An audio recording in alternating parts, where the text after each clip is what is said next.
ओम ज्ञानतिमिरान्धस्य ज्ञानञ्जनशलाकया चक्षुरुन्मीलितं येन तस्मै श्रीगुरुवे नमः। नमो विष्णुपादाय कृष्णप्रेष्ठाय भूतले श्रीमते भक्तिवेदान्त स्वामिनिति नामिने। नमस्ते सारस्वते देवे गौरवाणी प्रचारिणे धनुर्विशेषा शून्यवादी पश्चात्यदेशतारिणे।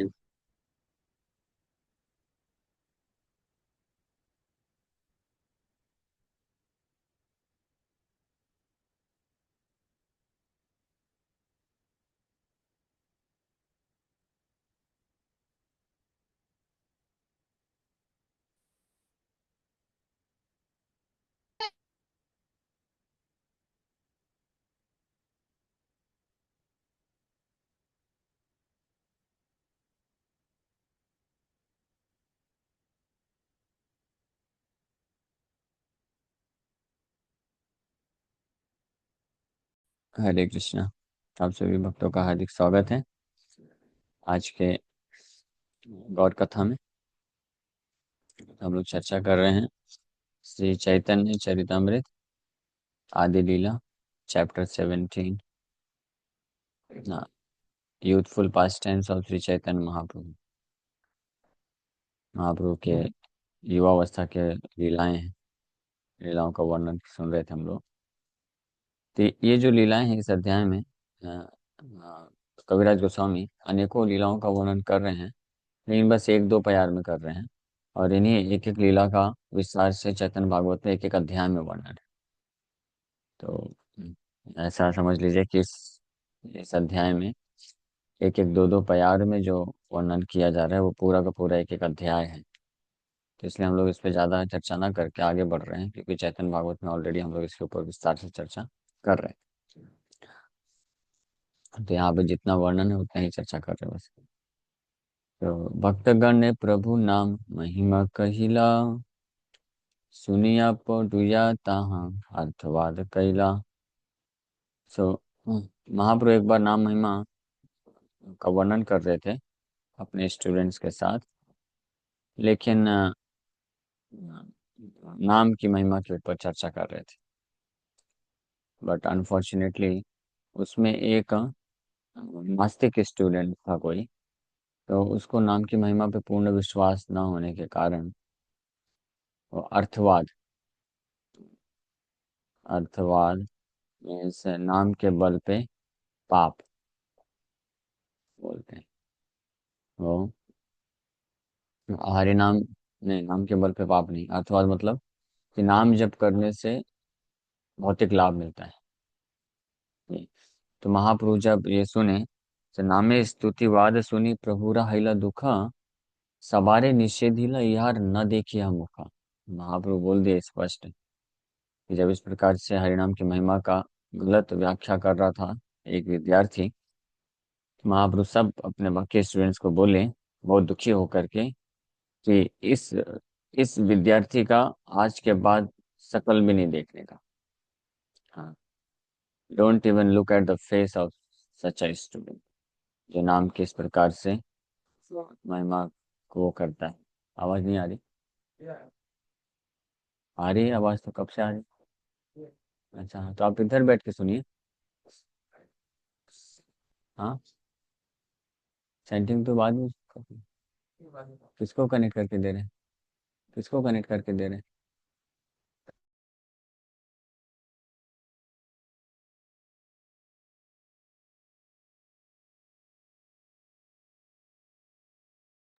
ये चैप्टर नंबर 17 है, ये चैतन्य चरितमृत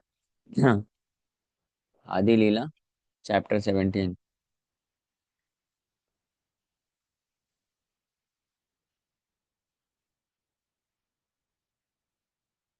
चैप्टर 17 टेक्स्ट 73, 73 नंबर श्लोक हम लोग चर्चा कर रहे हैं। सो महाप्रभु इमीडिएटली बोले कि इस विद्यार्थी का शकल भी नहीं देखना आज के बाद। So once, when Sri Chaitanya Mahaprabhu explained the glories of the transcendental potency of the Lord's holy name, the Hare Krishna Mahamantra, one unfortunate student said that such glorification of the holy name was an exaggeration in the Shastras to induce people to take to it. In this way, the student interpreted the glories of the holy name.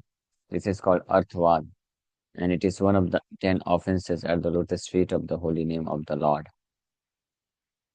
There are many kinds of offenses, but the offense known as Nam Aparadh, an offense at the lotus feet of the holy name, is extremely dangerous. तो 10 नाम अपराध होते हैं, अनेकों प्रकार के अपराध होते हैं। नाम अपराध, नाम अपराध, सेवा अपराध, और क्या, एक और अपराध होता है ऐसे करके। लेकिन उन सारे अपराधों में से जो सबसे भयानक होता है वो नाम अपराध होता है, offence at the lotus feet of the holy name. बाकी जो अपराध होते हैं, वो अपराधों से व्यक्ति मुक्त हो जाता है अगर हरिनाम का आश्रय लेता है। लेकिन हरिनाम के प्रति अपराध करने वाला व्यक्ति का कोई निस्तार नहीं होता। और हरिनाम नाम के अपराध में 10 नाम अपराध होते हैं। और सबसे पहला नाम अपराध क्या है, बोलो। हाँ, क्या बोल रहे हैं? नाम अपराध पूछ रहा हूँ। ठीक है, बाद में क्लास के बाद इनको अच्छे से समझाओ नाम अपराध का मतलब क्या होता है। हाँ, तो जो वैष्णवों की निंदा करते हैं उसको पहला नाम अपराध बोला जाता है। और इसी लाइन में फिर पांचवा नाम अपराध है नाम अर्थवाद। हाँ, भगवान के भगवान के शास्त्र में वर्णित जो महिमा है उसको काल्पनिक समझना, ये भी एक महान नाम अपराध है। जैसे कई लोग होते हैं, वो बोलते हैं कि ये सब इतना जो महिमा बताया गया है कि एक नाम जप करने से मुक्ति मिल जाएगी, ये सब ये लोगों को इनकरेज करने के लिए बोला गया है ताकि लोग प्रेरित हो जाए नाम लेने के लिए। तो इस प्रकार का जो हीन ऐसा दृष्टिकोण रखता है वो बहुत बड़ा नाम अपराधी है, ऐसे व्यक्ति का शकल भी नहीं देखना चाहिए।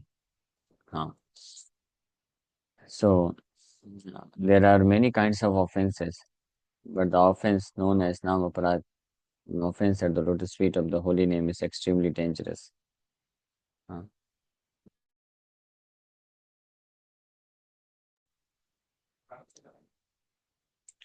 the Lord therefore warned everyone not to see the face of the offender. So Shri Chaitanya महाप्रभु यहाँ पे वार्निंग दे रहे हैं कि ऐसे नाम अपराधी का शकल भी नहीं देखना। सुन रहे हैं? हाँ, इधर सामने आके क्यों नहीं सुन रहे? चैंटिंग करते करते सुन रहे हैं, ये भी नाम अपराध है। जब करते करते कथा सुनना नाम अपराध है। तो बैठिए। So the Lord immediately took a bath in the Ganges with all his clothes on to teach everyone to avoid such a नाम अपराध। इस प्रकार के नाम अपराध को अवॉइड करने के लिए उदाहरण देते हुए महाप्रभु दो चीज किए। क्या क्या दो चीज किए बताओ, बोलो, पता होना चाहिए। हाँ, गौर लीला नहीं पता तो सुनते क्यों नहीं? सुनना चाहिए ना। महाप्रभु एक पहला आदेश दिए इमीडिएटली, क्या बोले कि ऐसे अपराधी का आज के बाद शकल भी मत देखना। कोई स्टूडेंट ये बोला क्या कि महाप्रभु ये तो मेरा बेस्ट फ्रेंड है, इसको मैं कैसे छोड़ सकता हूँ? हाँ, महाप्रभु का स्टूडेंट भी था वो, और कितने लोग का फ्रेंड रहा होगा, महाप्रभु मना कर दिया। तो इससे हमको क्या शिक्षा मिलती है? महाप्रभु भी बोल रहे हैं, क्योंकि मैं कई बार कुछ लोगों को बोलता हूँ कि आपके ऐसे फ्रेंड्स जो चार नियम तोड़ते हैं उनको छोड़ दो, तो क्या बोलते हैं? बंद है चले। तो क्या बोलते हैं कि आप ऐसे दूसरों से ऐसे नफरत करना क्यों सिखाते हो? और वो मेरा बचपन का यार है, बचपन का फ्रेंड है, अब मेरे फ्रेंड्स लोगों से भी आपको दुश्मनी है? हाँ, तो मेरे को दुश्मनी नहीं है। महाप्रभु को अच्छा नहीं लगता जो हमसे अपराध करा दे, और उनसे हमको दूर रहना चाहिए। और महाप्रभु केवल इतना ही नहीं, ये बोल करके जाके दिखाए कि अगर ऐसे लोगों का संग हो जाए या दर्शन भी हो जाए तो गंगा में जाके स्नान कर लेना चाहिए।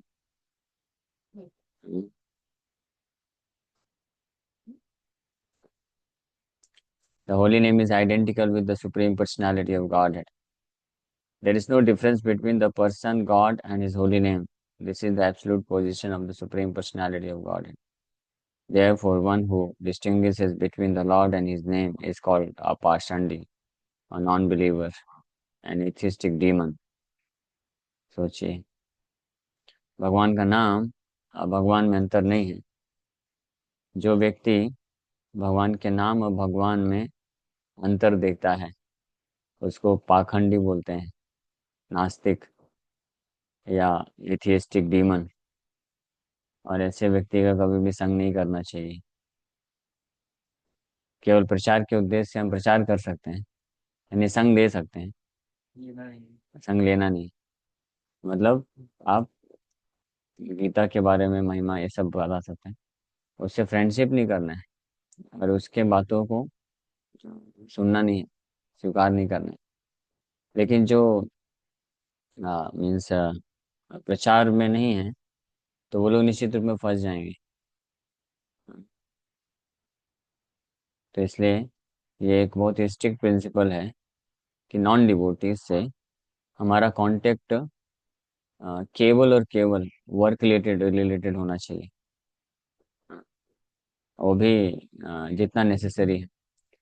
जिस प्रकार से ये प्रिंसिपल है कि young boy should have contact with a young girl only for the purpose of some work. कोई जॉब करता है, कोई स्टूडेंट है, और वो भी कम से कम अगर कोई और ऑप्शन नहीं है तो उसी प्रकार से उतना ही डेंजरस या उससे ज़्यादा डेंजरस बोल सकते हैं ऐसे लोगों से एसोसिएट करना या दोस्ती करना या संग करना जो लोग चार नियम तोड़ते हैं। और practically outside outside devotee community, भक्तों के कम्युनिटी के बाहर ज़्यादातर लोग ये चार नियम तोड़ते हैं। तो इससे हम उनसे हमारा कांटेक्ट केवल जो है कार्य से संबंधित ही होना चाहिए बस।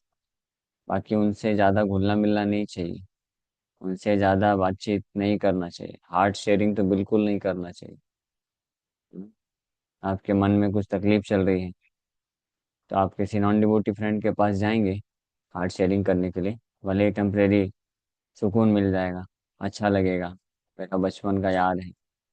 या कोई वो होता है कि ये मेरे बचपन से टीचर रहे हैं, बहुत अच्छे मेरे को सपोर्ट किए हैं, तो मैं इनसे हार्ट शेयरिंग करता हूँ, मेरा हार्ट जो है हल्का हो जाता है। तो भक्ति में आने के पहले की बात अलग है। लेकिन अभी हमको सावधान रहना चाहिए कि कोई भी व्यक्ति जो भक्त नहीं है वो आपको कभी भी भक्तिमय तरीके से आपको इंस्पायर नहीं कर सकेगा। वो कुछ न कुछ ऐसे ही आपको मोटिवेशन देगा जो आपको भगवान की भक्ति से दूर ले जाएगा या भौतिक संसार में और प्रेरित करने के लिए देगा। वहीं हम अगर कोई भक्त होते हैं उनसे मित्रता कर लेते हैं और अपना हृदय उनसे खोल के बोलते हैं तो भक्त हमको भगवान कृष्ण से संबंधित शिक्षा जो है उसके आधार पर हमको प्रेरणा देंगे। और इस प्रकार से हमारा जो है भक्ति का जो जीवन है वो बचा रहेगा और हम आगे प्रगति कर पाएंगे। ठीक है।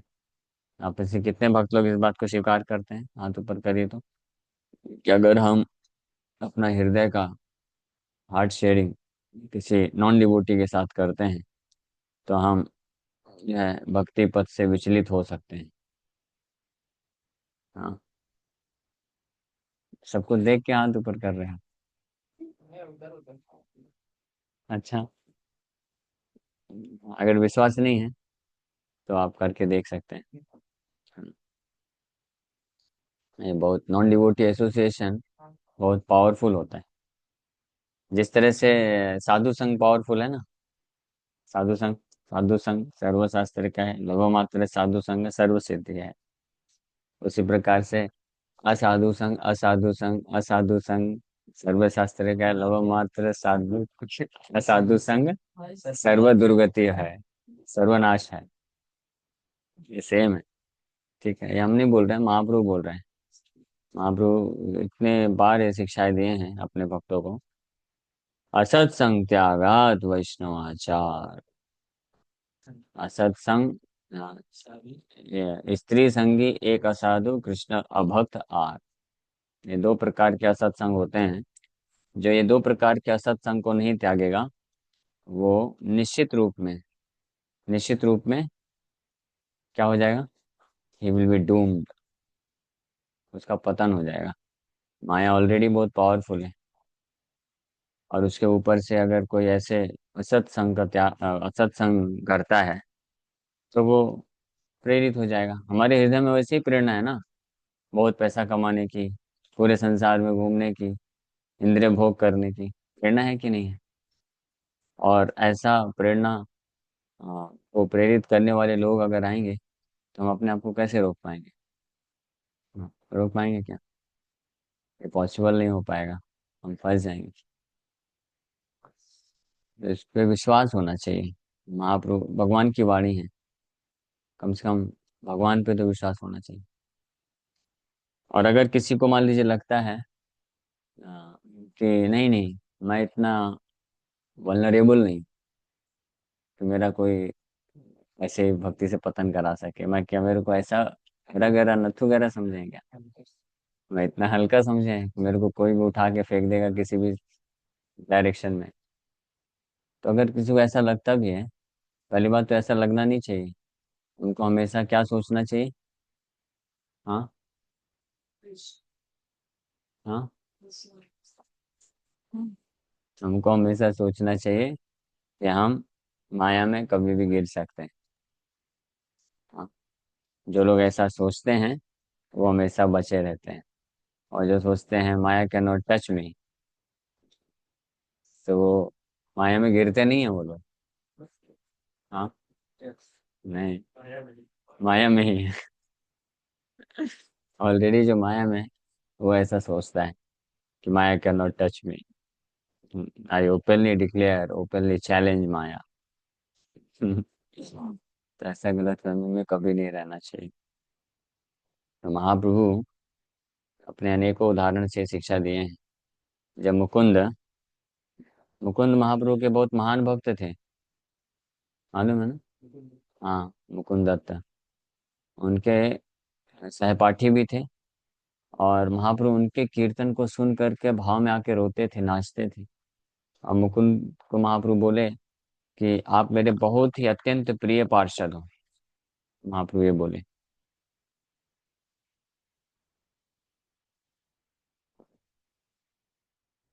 लेकिन वो मुकुंद जब मायावादी के पास जाते थे, तो ऐसा नहीं कि मायावादी विचारधारा से वो प्रभावित नहीं हो रहे थे, बस उत्सुकता बस मायावादियों के पास जाकर बैठते थे, सुनते थे, और उनके पास जाकर के उनकी बातें करते थे।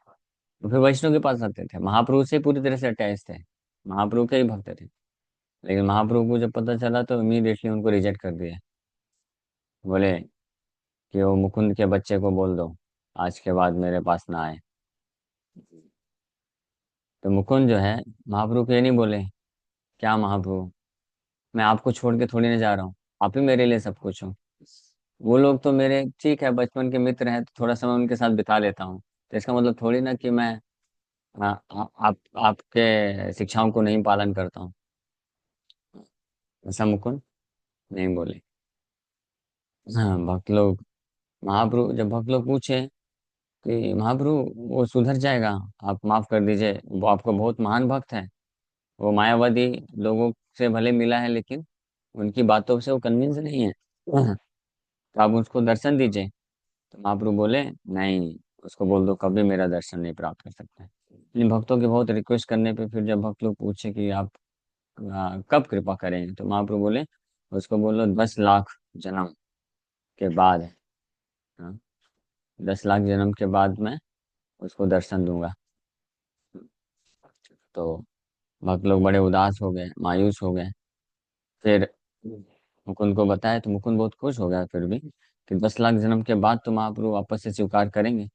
और मुकुंद ऑलरेडी हृदय में यह स्वीकार कर चुके थे कि अब इस बार महाप्रभु अगर स्वीकार कर लिए तो मैं सारे जितने भी हैं बैड एसोसिएशन सब त्याग दूंगा। तो बहुत खुश हो गया वो कि महाप्रभु कम से कम पूरी तरह रिजेक्ट नहीं किए। तो लेकिन इसका मतलब ये नहीं था कि 10 लाख जन्म तक मैं फिर सब कुछ करूंगा 10 लाख जन्म के बाद। लेकिन वो डिटरमाइंड था कि अब मैं कोई भी ऐसा कार्य नहीं करूंगा जो महाप्रभु को अप्रसन्न करेगा। फिर महाप्रभु जब ये हृदय के भाव को देखे तो इमीडिएटली बुला लो, उसका 10 लाख जन्म खत्म अभी। तो उसके बाद से फिर मुकुंद कभी भी इस प्रकार से कार्य नहीं किए, किसी भी ऐसे कार्य को नहीं किए जो महाप्रभु को अप्रसन्न करे। तो हमारी भी जिम्मेदारी है कि हम जिनका भक्ति कर रहे हैं तो हमको पता होना चाहिए उनको क्या पसंद है क्या नहीं पसंद है। हम्म, जैसे आप जिनका पूजा करते हैं, शिव जी का पूजा करते हैं मान लीजिए, शिव जी को क्या पसंद है? महाराज, शिव जी भांग पीते हैं? भांग नहीं पीते हैं शिव जी। एक एक गलत है। गांव में चढ़ाते हैं तो क्या शिव जी पीते हैं? ठीक है बाद में। शिव जी को जो है, हाँ, बेल ना, बेल पत्र और जल, जल से स्नान कराएंगे, वो पसंद है। और गणपति को क्या पसंद है? है ना? दूर्वा ग्रास, दूर्वा ग्रास पसंद है ना? और दुर्गा माता को क्या पसंद है? चने, चने वाले, अच्छा, ओके। अच्छा, इनको भगवान नारायण को क्या पसंद है? हाँ, तुलसी पत्र।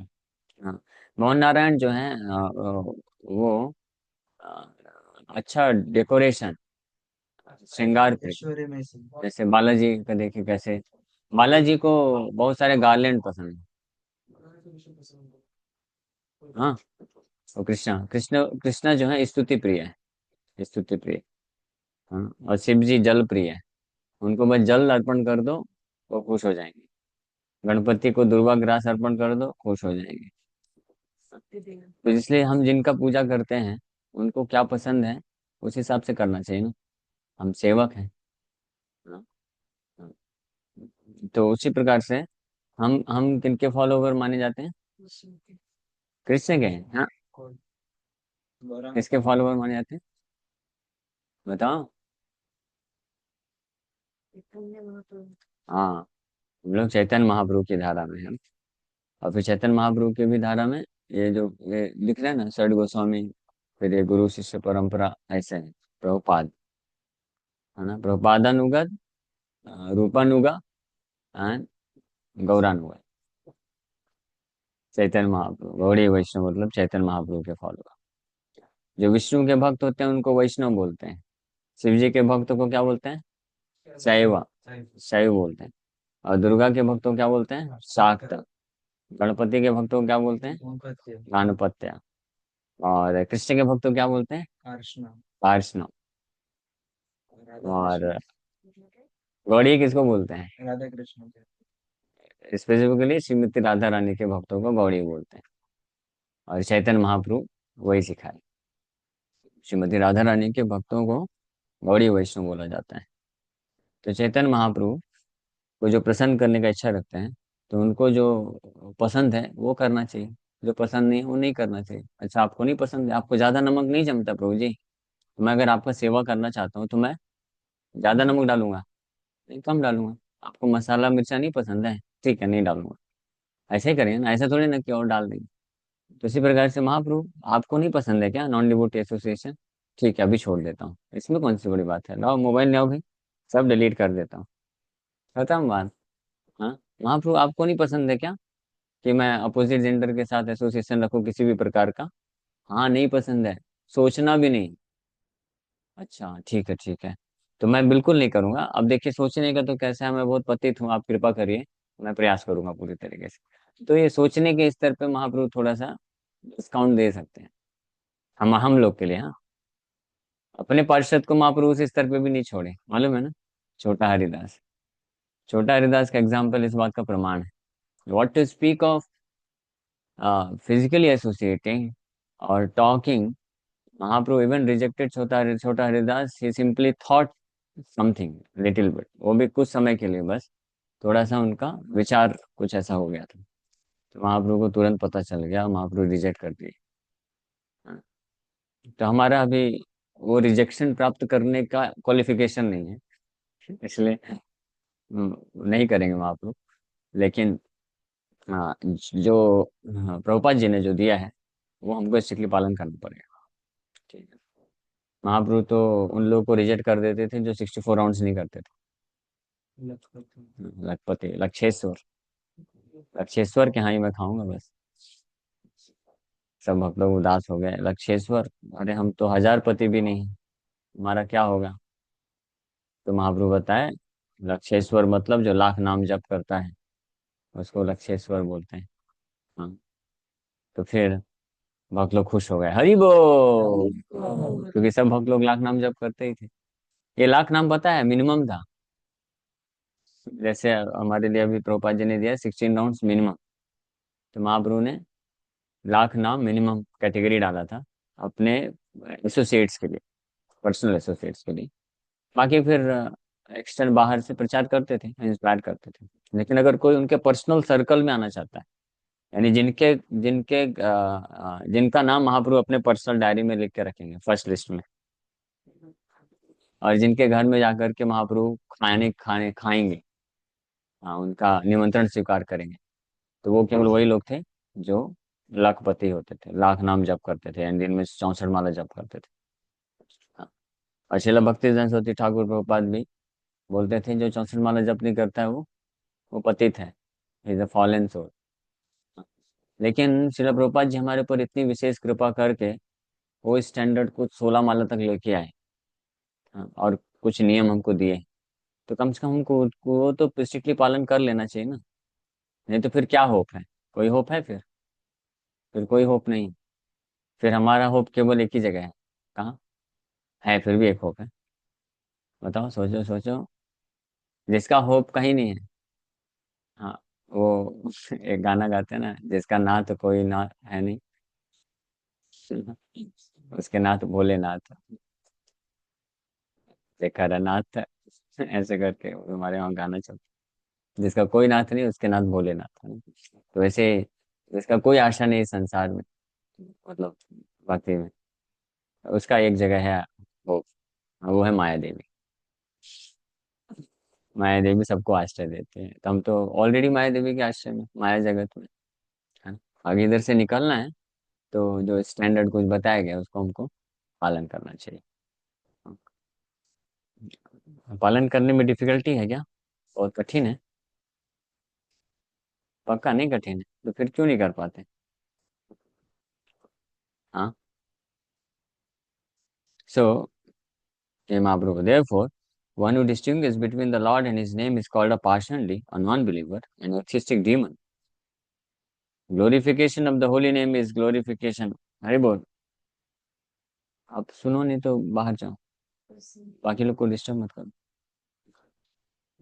Glorification of the holy name is glorification of the supreme personality of Godhead. One should never attempt to distinguish between the Lord and his name or interpret the glories of the holy name as mere exaggerations.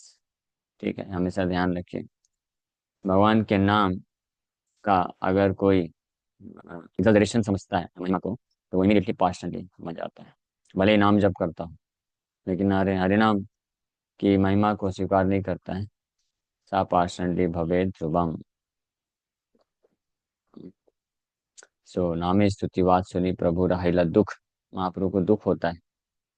सवारे निषेधिला यहार न देखिया मुख, कैला गंगा स्नान, भक्ति महिमा ताहा करिला व्याख्यान।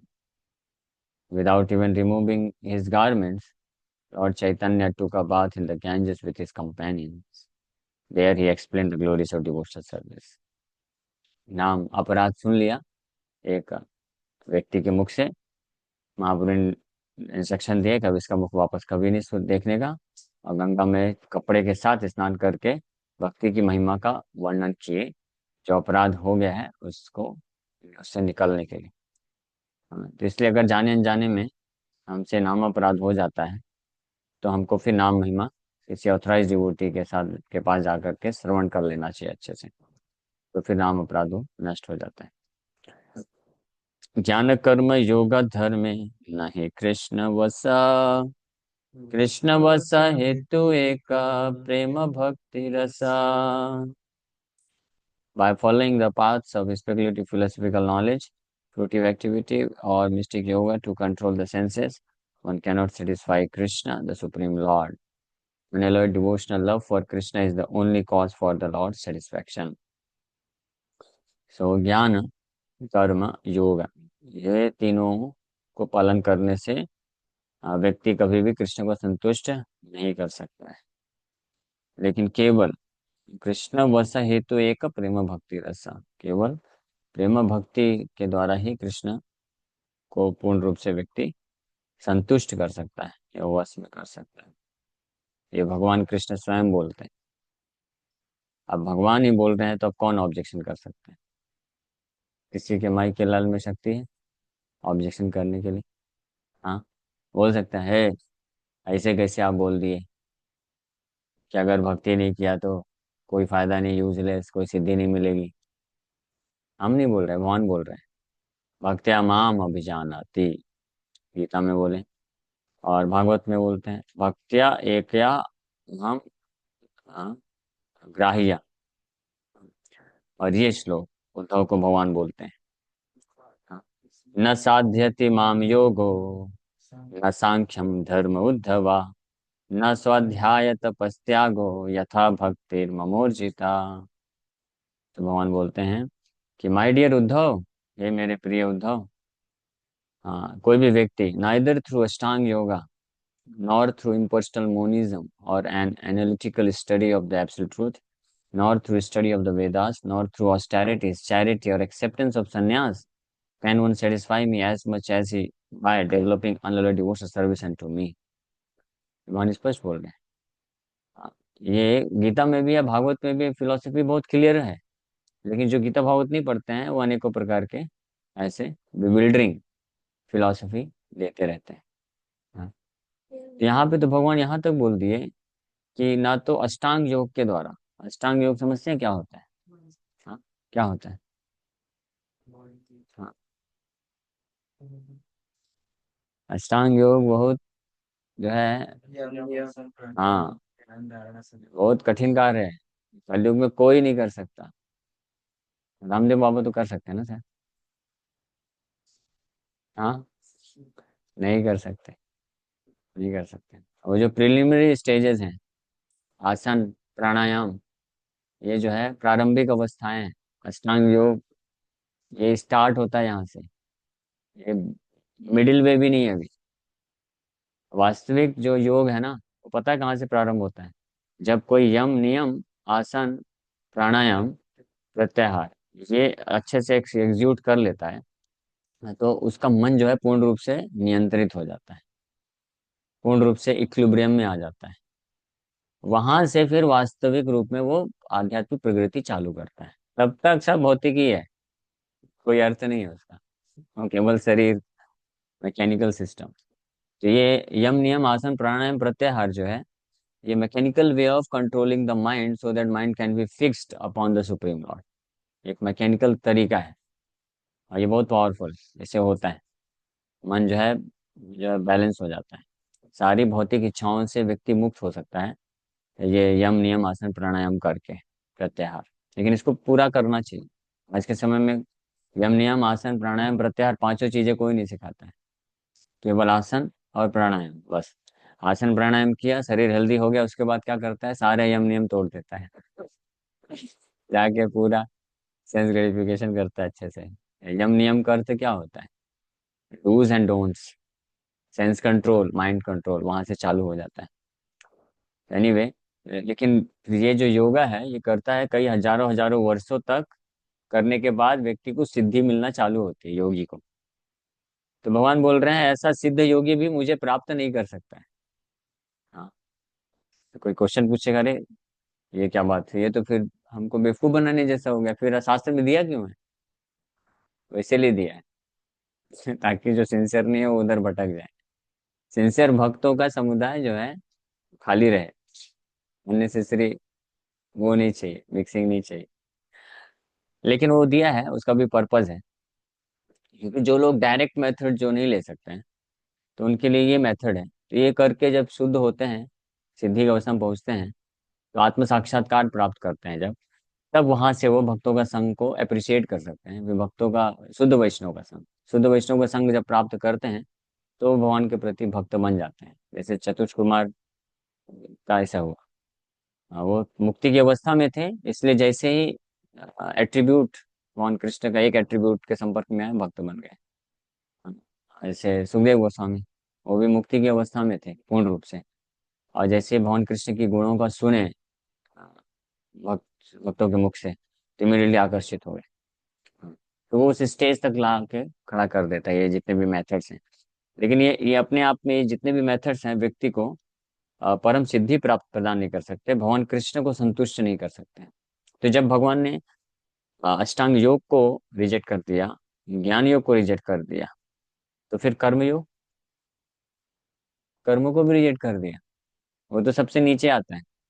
कर्म के ऊपर ज्ञान, ज्ञान के ऊपर ध्यान, समझ रहे हैं? और कर्म मतलब वर्णाश्रम धर्म का, कर्तव्यों का अच्छे से पालन करना। तो वर्णाश्रम धर्म के कर्तव्य क्या क्या है? ये जितने भी कर्तव्य हैं, ब्राह्मण क्षत्रिय वैश्य शूद्र ब्रह्मचारी गृहस्थ वानप्रस्थ संन्यास, ये अपने अपने वर्ण और आश्रम के जो जो कर्तव्य होते हैं उसको अच्छे से पालन करना, उसको बोलते हैं कर्म, कर्तव्य। है ना? जितने भी धर्म है भौतिक संसार के, कौन कौन से धर्म होते हैं? मातृ धर्म, पितृ धर्म, भ्रातृ धर्म, और पत्नी धर्म, बच्चों का धर्म, देश धर्म, और दैविक धर्म, देवताओं के प्रति भी हमारा कर्तव्य है। सबके प्रति, अगर जो भक्त नहीं है ना, उसको सबको करना पड़ेगा। माँ बाप का भी सेवा करना पड़ेगा, पत्नी बच्चों का, समाज का, देश का, और देवताओं को भी नहीं छोड़ सकते हैं, उनको भी करना पड़ेगा, नहीं तो उसको पाप लगेगा।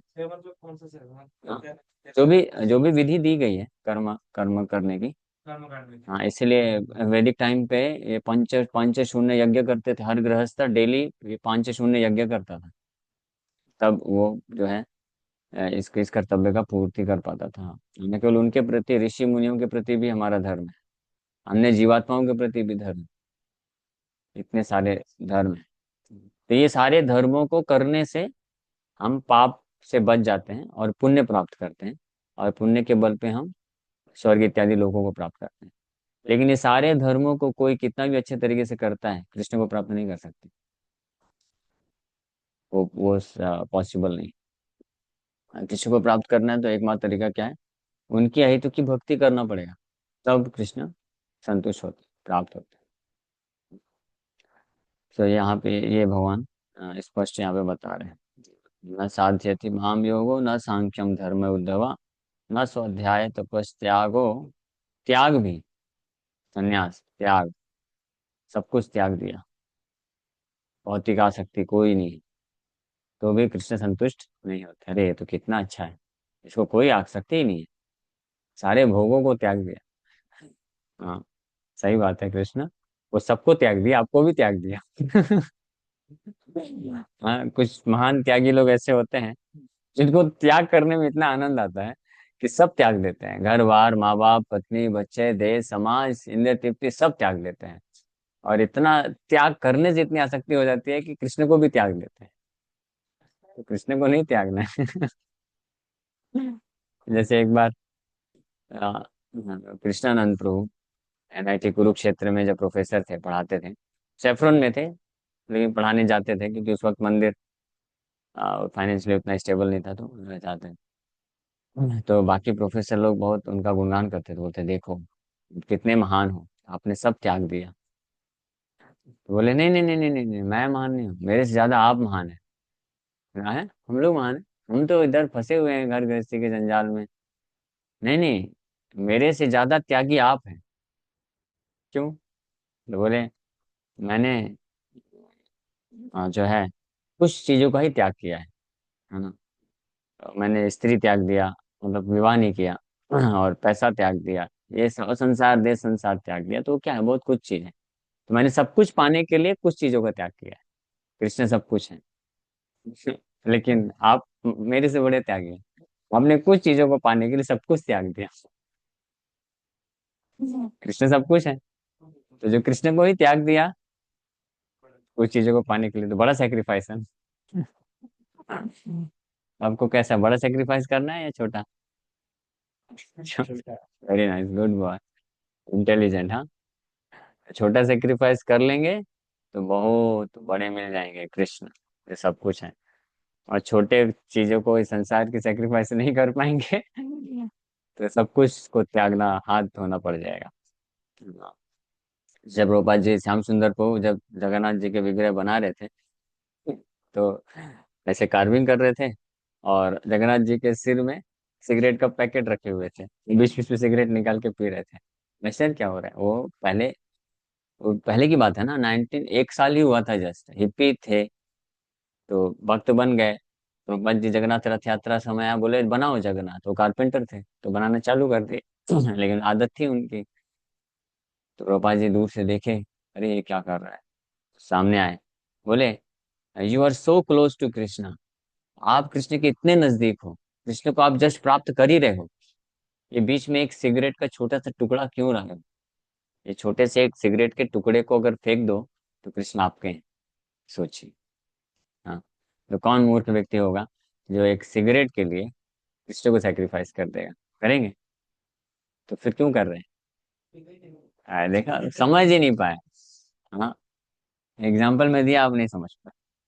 हमारी हर किसी की कुछ ना कुछ आसक्ति है, उनकी आसक्ति सिगरेट से थी, तो सिगरेट का टुकड़ा बीच में आ रहा है आपके और कृष्ण के, बस। देखो कृष्ण जगन्नाथ जी, ये रहे जगन्नाथ जी कितने क्लोज है ना, बस एक सिगरेट का टुकड़ा क्यों ला रहे हैं? हाँ? तो इसी प्रकार से, समझ गए? हाँ, किसी का नशे से आ सकती है, किसी को स्त्री से आ सकती है, किसी को जुआ खेलने से आ सकती है, किसी को नॉनवेज से आ सकती है, किसी को पैसे से आ सकती है, किसी को बस अपने एम्बिशन से आ सकती है, किसी को बस मुझे कुछ नहीं चाहिए प्रभु जी, वो कहाँ गया लड़का, विजय, मुझे कुछ नहीं चाहिए, मुझे बस घूमना है संसार में। घूम ही रहे हैं, और कितना घूमोगे? ब्रह्मांड ब्रह्मित कोनो भाग्यवान है जी, पूरे ब्रह्मांड में घूमते घूमते आया है। हाँ, तभी तो सो गया, देखो कितना थक गया है, पूछो कितने ब्रह्मांड घूम के आया है। हाँ, मिस्टर रोशन जी, नींद आ रही है? कितने ब्रह्मांड में घूमे वहाँ, तो अब क्या घूमोगे? इतना हम सेंस ग्रेटिफिकेशन सब कुछ किए हैं, संतुष्टि मिली नहीं मिली? एक बार ये सारी जितनी भी इच्छाएं, इसको त्याग करके केवल कृष्ण को प्राप्त करने की इच्छा पर रख लो, क्या संतुष्टि मिलेगी। और कृष्ण प्राप्त हो जाएंगे तो आप इमेजिन भी नहीं कर सकते। इच्छा रखना मात्र इतना पावरफुल है प्रभु। अगर किसी को जेन्युइन डिजायर है ना कृष्ण को प्राप्त करने की, तो उसके लिए भी बहुत, ये चुटकी का खेल होता है, बाकी सारे जितने भी नॉनसेंस चीजें हैं त्याग देना, कठिन नहीं है। कृष्ण कृष्ण को प्राप्त करने की इच्छा मात्र में इतनी शक्ति है, और वो कृष्ण को प्राप्त कर लेगा तो क्या होगा। तो इसलिए भगवान यहाँ पे बोल रहे हैं, इसका बहुत सुंदर तात्पर्य है, हम लोग कल पढ़ेंगे, अभी समय हो गया। Thank you very much. Hare Krishna.